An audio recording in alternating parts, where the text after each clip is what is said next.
मगर stop loss ना लगा पाए तो बिल्कुल ना लें। ओके, पंकज कुमार का सवाल है, सर जायसवाल नेको पे अब क्या करना है और प्री कॉल पे क्या करना है? बाहर हो जाएं या जायसवाल वेट निको में करें? 79 का ट्रेलिंग स्टॉप लॉस हिट हो रहा है, अगर 79 के नीचे क्लोज करता है तो अपनी प्रॉफिट बुक करके एग्जिट कीजिए। दोबारा से जब पैटर्न बनना स्टार्ट होगा वीकली पे तब ट्राई करेंगे। रिजल्ट का शायद ये नेगेटिव रिएक्शन है। दूसरा स्टॉक कौन सा था उन्होंने? Pricol, Pricol. Pricol limited में ब्रेकडाउन बन रहा है और ट्रेलिंग स्टॉप लॉस भी हिट हो रहा है। जो 530 का ब्रेकआउट था उसका ट्रेलिंग स्टॉप लॉस 586 है, उसके नीचे आ रहा है तो प्रॉफिट बुकिंग गहरा आ सकती है, प्रोबेबली 530 540 की जोन तक। एक सवाल है श्रवण सिंह जी का, आपके लिए कहते हैं कि क्लोजिंग बेसिस स्टॉप लॉस में कभी कभी क्लोजिंग आने तक 2 से 3% और नीचे आ जाता है, उस केस में क्या करना चाहिए?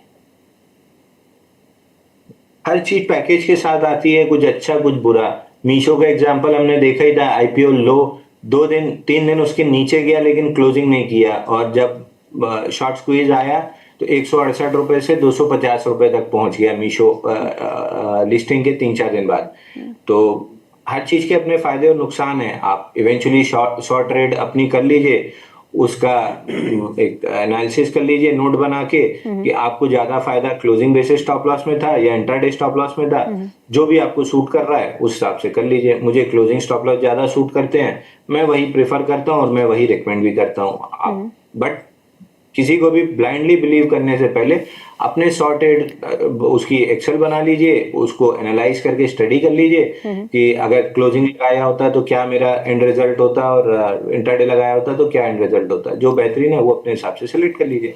इनका एक सवाल भी है सूर्योदय बैंक पे, सूर्योदय बैंक, ये आप ट्रैक करते हैं? हाँ, सूर्योदय स्मॉल फाइनेंस बैंक ये भी आईपीओ के बाद से कंटिन्यूअसली पिटा ही है। आईपीओ 229 पर 299 पर लिस्ट हुआ था, वहां से 78 तक का नीचे आया और अभी 141 के पास चल रहा है। अगर आपको स्मॉल फाइनेंस बैंक में काम करना ही है, second best IDFC first bank है जो 74 से 84 का टारगेट कर चुका है। कंसोलिडेशन के बाद जब 84-70 निकालेगा तो all time high plus extension 110 चला जाएगा। और दूसरा उज्जीवन स्मॉल फाइनेंस बैंक जो 6 साल का आईपीओ बेस ब्रेकआउट दे रहा है, तो इन दो में क्लियर रिलेटिव स्ट्रेंथ है। ये आपका इक्विटास और सूर्योदय दोनों में एक्सट्रीम रिलेटिव वीकनेस है, तो मैं इन स्टॉक्स को तो देखूंगा भी नहीं। ओके, अगला सवाल जो है वो अनूप जी का है। वो पूछते हैं वीएसटी इंडस्ट्रीज के बारे में। 397 शेयर्स है, 280 रुपीज 70 पैसा। My horizon is 1 to 1.5 years. Is it good idea to hold them? और देखिए 50% 26 हफ्ते में करेक्ट हुआ है, उसके बाद से पूरा साल कंसोलिडेशन में निकाला है। अगर ये डबल बॉटम बनाएगा 230 की रेंज में तो कुछ अपसाइड दे सकता है, बाकी लक्षण इसके डबल बॉटम के नहीं है। जिस भी दिन 230 225 स्लाइस थ्रू करेगा लंबी डाउनसाइड इसमें दोबारा से खुल जाएगी। 50% correction is not something that is very ideal. मतलब ब्रेकडाउन स्ट्रक्चर्स पे या बाइंग क्लाइमैक्स स्ट्रक्चर्स पे बनता है। तो अगर 230 के नीचे निकला तो 172 तक नीचे आ सकता है। ओके, अवधेश का सवाल है। वो पूछते हैं कि उनके पास आलोक इंडस्ट्रीज है शेयर्स, सो आलोक इंडस्ट्रीज से स्विच कर जाएं जेएसडब्ल्यू इंफ्रा में, ये क्या स्विच कर सकते हैं? Is it better to switch from Alok Industries to JSW Infra? देखिए दोनों काउंटर अच्छे हैं, बट अगर केवल रिलेटिव स्ट्रेंथ पे जाएंगे तो जेएसडब्ल्यू इंफ्रा में बहुत अच्छी रिलेटिव स्ट्रेंथ है कंपेयर टू आलोक इंडस्ट्री। सो हाँ, अगर केवल रिलेटिव स्ट्रेंथ के बेसिस पे जाना चाह रहे हैं ऑलवेज अ गुड आइडिया। अगर केवल मतलब मूड की वजह से जा रहे हैं तो नॉट अ गुड आइडिया। मैं रिलेटिव स्ट्रेंथ की वजह से बिल्कुल सजेस्ट कर दूंगा कि आप यहाँ से वहां स्विच कर लीजिए। तो जेएसडब्ल्यू इंफ्रा जो है आज करीबन 7.5% ऊपर कामकाज करते हुए 276 के आसपास का स्तर यहाँ पे देखने को मिल रहा है। चलिए अगला सवाल ले लेते हैं। अगला सवाल है क्या ये हैंडल है, नाम तो नहीं दिया है, घूमो मेरे साथ। एस्ट्रल का फ्यूचर बता दीजिए। एस्ट्रल चार्ट्स पे कैसा लगता है आपको? ये एस्ट्रल में एक क्लियर कट वीकनेस है। 10 20 50 डे मूविंग एवरेज साइडवेज है, तो रेंज है लेकिन फॉल के बाद 49% गिरा था 37 हफ्ते में, उसके बाद की रेंज है। तो मैं यही मान के चल रहा हूँ कि it will be eventually continuation of the range. Lower and 1348 पे है, अपर एंड समवेयर अराउंड 1570, बल्कि 1586 का है। तो धीरे धीरे करके 1348 और वो टूटता है तो फिर और डाउन साइड खुल सकती है। क्लियर रिलेटिव वीकनेस और बाइंग क्लाइमेक्स वाला स्टॉक है। ओके, कुछ और सवाल ले लेते हैं। अगला सवाल जो है वो श्वेता जी का है। वो पूछती हैं, रिलायंस, एम&एम, अदानी एंटरप्राइजेस, टाटा टेक्नोलॉजीज, इनमें से कोई दो स्टॉक जिसमें जो अब हम ऐड कर सकते हैं। एम&एम, इस रिलायंस। समय अगर मैं जी जी, मैं खाली अगर रिलायंस तो मैं खुद खरीदने के मूड में बैठा हूं, तो मैं रिलायंस पे कोई बात नहीं करूंगा। बट टाटा टेक में ठीक ठाक रिवर्सल बन रहा है, इंपॉर्टेंट सपोर्ट जोन्स होल्ड हो रहे हैं। तो अगर कहीं भी डिप मिलती है या ये रिएक्शन में 50 डे मूविंग एवरेज पे अटका है, अगर निकाल लेता है तो फिर टाटा टेक अच्छा बाई बनेगा। तो टाटा टेक पे ध्यान रखिए। जेएसडब्ल्यू इंफ्रा, टाटा टेक दोनों ऑलमोस्ट अपने बॉटम हिट करके अब रिवर्सल स्ट्रक्चर बना रहे हैं। तो यहाँ से खोने बहुत ज्यादा कुछ नहीं है, पाने के लिए ऑल टाइम हाई है।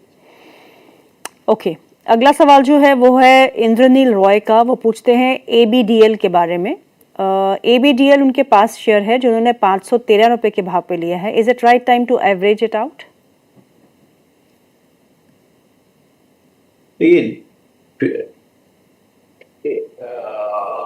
एवीडीएल का मार्केट कैप है 12,000 करोड़। तो स्मॉल कैप स्टॉक हो गया। स्मॉल कैप स्टॉक कब आपको एवरेज करना चाहिए?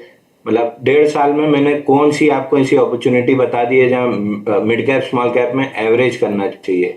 641 जब टूटा था, क्लियरली आपको प्रॉफिट या लॉस जो भी हो रहा था बुक करके इसको छोड़ देना चाहिए था। पहला टारगेट 564 था जो आ गया लिक्विडेशन का। दूसरा टारगेट 440 है लिक्विडेशन का, ये भी आ ही जाएगा। वहां से अगर थोड़ा सा बाउंस बैक आ सकता है, बट ट्रेंड रिवर्सल और ट्रेंड चेंज में भी बहुत समय लगेगा। तो लार्ज कैप वाली गलतियां मिड कैप, मतलब लार्ज कैप वाला ट्रेडिंग स्टाइल आप मिड कैप स्मॉल कैप में लेके आएंगे तो एक ना एक दिन, एलाइट ब्लेंडर भले हो ना हो, मगर कोई ना कोई एक दिन ऐसा स्टॉक आप पकड़ लेंगे जो इन दी एंड आरकॉम या रिलायंस कैपिटल या यस बैंक या आइडिया बन के रह जाएगा और 90-95% आप अपनी कैपिटल खो देंगे।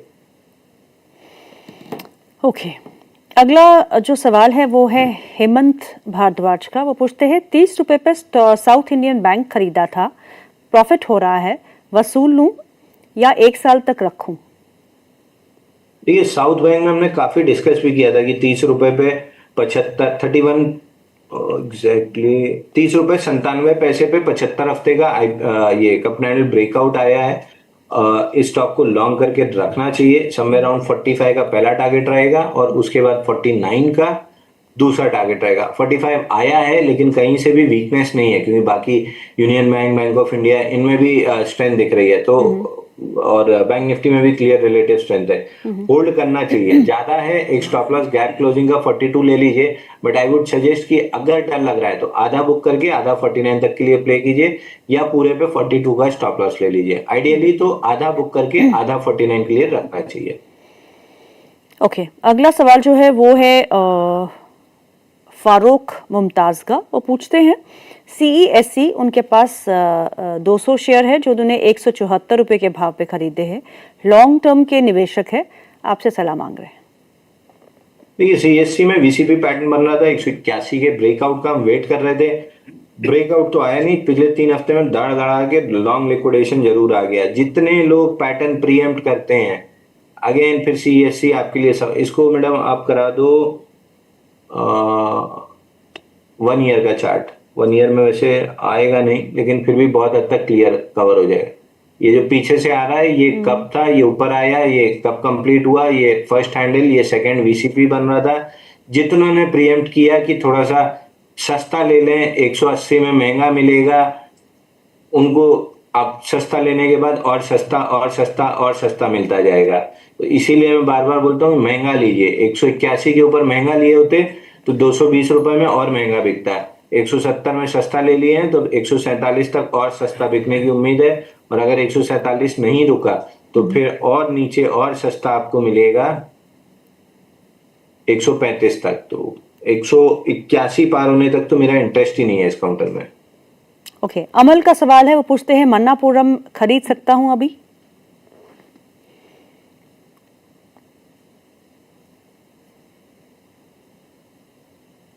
नहीं, मन्नापुरम अब नहीं बनना चाहिए क्योंकि मन्नापुरम में ट्रेलिंग स्टॉप लॉस भी 278 रुपए का है और मेरे को कंफर्ट नहीं आ रहा है इस स्पेस में। जब तक था तब तक हमने L&T फाइनेंस प्ले कर लिया, महिंद्रा फाइनेंस प्ले कर लिया, श्रीराम फाइनेंस प्ले कर लिया, चोलामंडलम फाइनेंस प्ले कर लिया, मुथूट प्ले कर लिया, मन्नापुरम छोड़ दिया था हमने।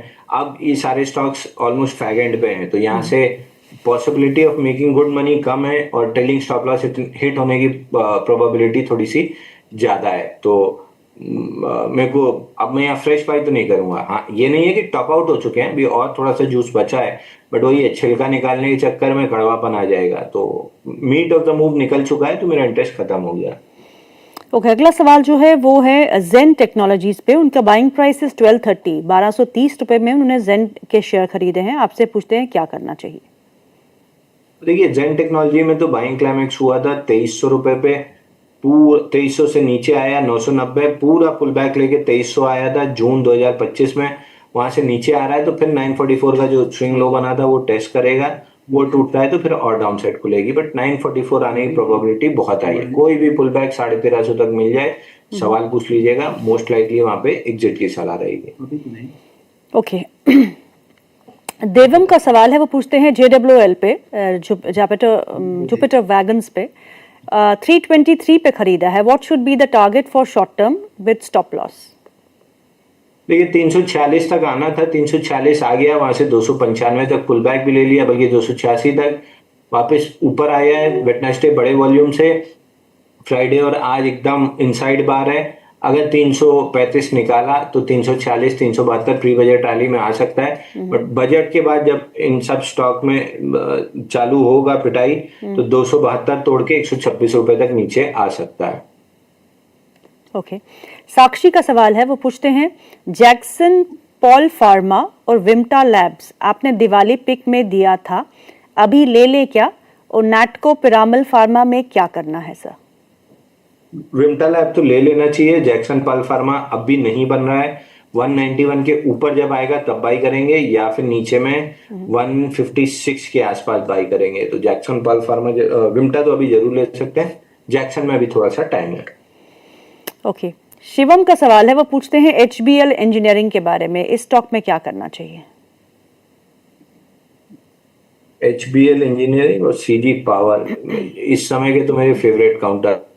HBL इंजीनियरिंग अभी अभी आपको लाइव में बाइंग क्लाइमेक्स दिखाया था स्टॉक में 958 पे, वहां से नीचे आया 762, फिर पुल बैक लेके 984 958 तक पुल बैक आना था, 984 तक और थोड़ा सा ऊपर स्ट्रेच करके आया, वहां से नीचे आया, फ्राइडे गैप डाउन दिया, आज भी नीचे है। पहला गैप फिलिंग टारगेट है 645 618, और इसके बाद बाइंग क्लाइमेक्स के अगले टारगेट हैं 550 और 404। ओके, अगला सवाल है ब्रजेश का, वो पूछते हैं SMC ग्लोबल 92 रुपए में 92 रुपीज पे बाई किया है, और IDBI बैंक 107 रुपए पे बाई किया है। दोनों ही में, वो पहला सवाल SMC पे है, वो कहते हैं क्या करना चाहिए, और IDBI बैंक में 107 पे बाय है, तो क्या ब्रेकआउट फेल हो रहा है, वो आपसे पूछ रहे हैं। SMC में क्लियरली ब्रेकआउट फेल हो रहा है, 82.87 के नीचे क्लोज होने पे कंफर्म भी हो जाएगा। SMC निकल जाना चाहिए। अगर 92 के ऊपर दोबारा आया तो 10 रुपए महंगा लेंगे, 40-50 रुपए और महंगा बिकेगा। यहाँ पे किसी भी तरह का मिस एडवेंचर, अगर लिक्विडेशन स्टार्ट हुई तो 71 तक आ सकता है। ओके, और IDBI में, हाँ, आज के रिजल्ट के बाद जो गैप डाउन आया है ये खराब है, 105-64 नहीं टूटना चाहिए था, बट स्टॉप लॉस पूरे पैटर्न का 92 पे है, तो जब तक 92 प्रोटेक्टेड है स्टॉक को होल्ड करना चाहिए। सेकंड अटेम्प्ट ज्यादा पावरफुल होगा तो वहां पे ट्राई कर सकते हैं। गोपाल का सवाल है, वो पूछते हैं डीवीज लैब पे क्या